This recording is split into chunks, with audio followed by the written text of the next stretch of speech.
சுரா கைடு 10ஆம் வகுப்பு பொதுத் தேர்வுக்கான புதிய பதிப்பு தற்போது பரபரப்பான விற்பனையில். மாணவர்கள் பொதுத் தேர்வில் அதிக மதிப்பெண் பெற உடனே வாங்குங்கள் சுரா கைடு. பாலிவுட்டில் நடிகர்களை கலாய்ப்பது என்கிற பெயரில் முகம் சுளிக்க வைக்கும் வகையில் கமெண்ட் அடிப்பது வாடிக்கையாகி வருகிறது.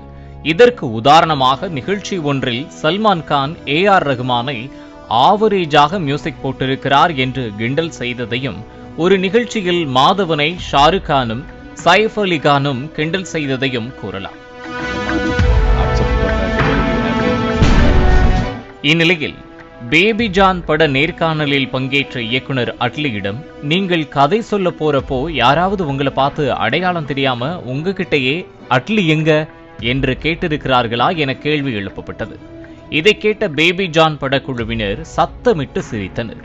தன்னை உருவகேலி செய்வதை உணர்ந்த அட்லி, தன்னுடைய முதல் படத்தின் தயாரிப்பாளர் AR முருகதாஸ் திறமையையும் கதை சொல்லும் விதத்தையும் மட்டும்தான் பார்த்து வாய்ப்பு கொடுத்தார், என்னுடைய வெளித்தோற்றத்தை பார்த்து அல்ல என தெரிவித்தார். யாரையும் வெளித்தோற்றத்தை பார்த்து எடை போடக்கூடாது எனவும் அட்லி குறிப்பிட்டார்.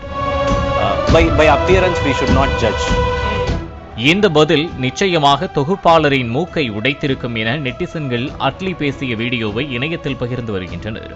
மேலும் பாலிவுட் நடிகர் ஷாருக் கானை வைத்து அட்லி இயக்கிய ஜவான் திரைப்படம் 1000 கோடி ரூபாய்க்கும் மேல் வசூல் செய்து புதிய சாதனை படைத்ததும் குறிப்பிடத்தக்கது.